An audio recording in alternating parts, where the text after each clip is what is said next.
Bismillahirrahmanirrahim. Assalamualaikum warahmatullahi wabarakatuh. Baiklah, tadi setelah kita membahas metode 2 fase, kita lanjut ke metode Big M dalam linear programming. Jadi, penyimpangan ini ada terjadi apabila ada tanda sama dengan. Nah, apabila kita ketemu tanda sama dengan, kita merubahnya menjadi bentuk kesamaan sama dengan menambahkan variabel buatan yang bersifat tidak negatif. Kemudian nanti apabila bertemu tanda lebih besar sama dengan, kita merubahnya kita merubah ke bentuk sama dengan menambahkan variabel buatan dan select variabel. Dengan tujuan minimisasi, merubahnya menjadi tujuan maksimisasi. Artinya dari min Z menjadi Z plus tidak negatif. Baiklah, kita dapat soal seperti ini. Ini bukan soal cerita, jadi kalau bukan soal cerita enak ya. Ini udah kita buat, tinggal buat tabulasinya saja. Baiklah, ada min Z sama dengan 3x1 plus 5x2 dalam jutaan rupiah, di mana fungsi batasannya yang pertama 2x1 sama dengan 8, yang kedua 3x2 kurang dari sama dengan 15, yang ketiga 6x1 plus 5x2 lebih besar dari 30. Nah, di sini ada yang menyimpang.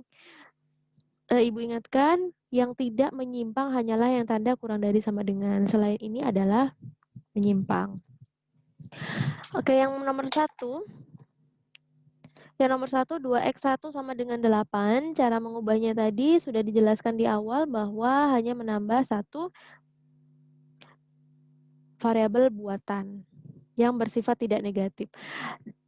2x1 sama dengan 8, kita rubah 2x1 plus x3 sama dengan 8. X3-nya karena dia variabel tambahan, variabel aslinya adalah x1, x2, maka variabel tambahannya dimulai dari x3. Kemudian yang kedua, 3x2 kurang dari sama dengan 15. Kita rubah menjadi 3x2 plus x4, melanjutkan variabel tambahannya tadi sama dengan 15. Kemudian yang ketiga, 6x1 plus 5x2 lebih besar dari 30.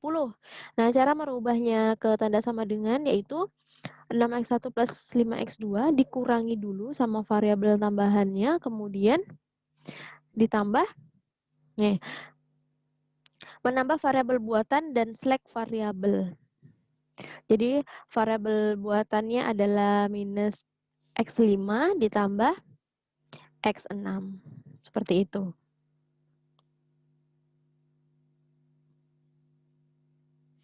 Kemudian fungsi tujuannya min Z sama dengan 3x1 plus 5x2 lebih besar sama dengan min Z sama dengan 3x1 plus 5x2 plus M, karena dia metode Big M, jadi pakainya MX3 plus MX6. X3 ini didapat dari penyimpangan yang pertama, kemudian X6 didapat dari penyimpangan yang kedua. Seperti itu. Didapat dari variabel tambahan yang pertama, kemudian variabel tambahan yang terakhir. Karena yang pertama dimulai dari X3, kemudian ditambah X6. Kemudian merubah bentuk minimum Z menjadi maksimum Z, kemudian diubah menjadi bentuk implisit.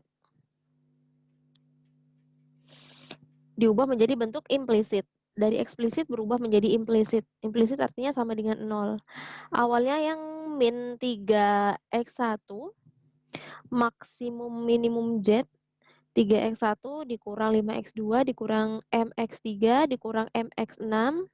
Kemudian kita rubah bentuknya menjadi min Z plus, karena ini pindah ruas, sama dengan 0. Artinya angka-angka yang ada di sini pindah ruas ke sana semua, yang tadinya minus menjadi positif. Sama dengan 0. Nah, ini caranya adalah merubah afiliasi variabel yang pada fungsi batasan agar nilainya menjadi 0. Caranya di sini menghitungnya kita masukin tabulasi dulu. Di sini baris X3, kemudian baris X6, kemudian di sini adalah baris dari fungsi tujuan itu sendiri, yaitu 3, 5, M. Nah, ini. X1-nya 3, X2-nya 5, kemudian selanjutnya. Kemudian caranya adalah dapat minus 8M plus 3 ini caranya diperhatikan baik-baik. 3 dikurang M, ulangi 3 dikurang M dikali 2 dikurang M dikali 6 sama dengan 3 min 8M, kemudian pindah posisi menjadi min 8M plus 3.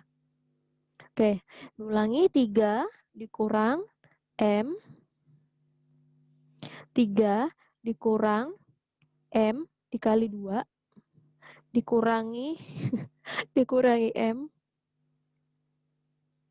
dikurangi M dikali 6, hasilnya 3 min 8M, kita pindah posisi menjadi min 8M plus 3. Begitu juga yang ini. Berarti 5 dikurang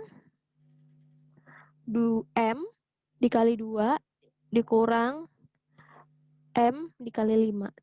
Pindah posisi menjadi min 5M plus 5. Rasakan. Semoga mitnya bukan soal kayak gini ya. Kemudian kita masukkan ke tabulasi.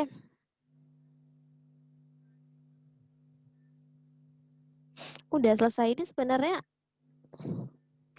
gak ribet, hanya karena ada MM-nya aja. Kemudian kita selesai untuk meminimumkan nilai Z. X1 harus sebesar 4, yang ini. X2 sebesar 6/5 dan nilai Z diperoleh sebesar 18 karena min Z sama dengan min 18. Ini berhenti apabila, ini kan Z. Berarti berhenti apabila sudah tidak ada yang negatif pada ini X1 dan X2-nya Z. Karena variabel dasarnya adalah X1 dan X2. Gitu aja. Begitu ini kan variabel dasar pada baris fungsi tujuannya udah nggak ada yang negatif, udah selesai. Berarti buat kesimpulan, untuk meminimumkan Z, X1 harus sebesar 4, X2-nya harus sebesar 6/5, dan Z yang diperoleh sebesar 18. Udah gitu aja. Ini tugasnya tidak perlu dikerjakan ya. Tapi kalau kalian mau ngerjakan boleh. Tapi hukumnya nggak wajib. Oke, terima kasih. Assalamualaikum warahmatullahi wabarakatuh.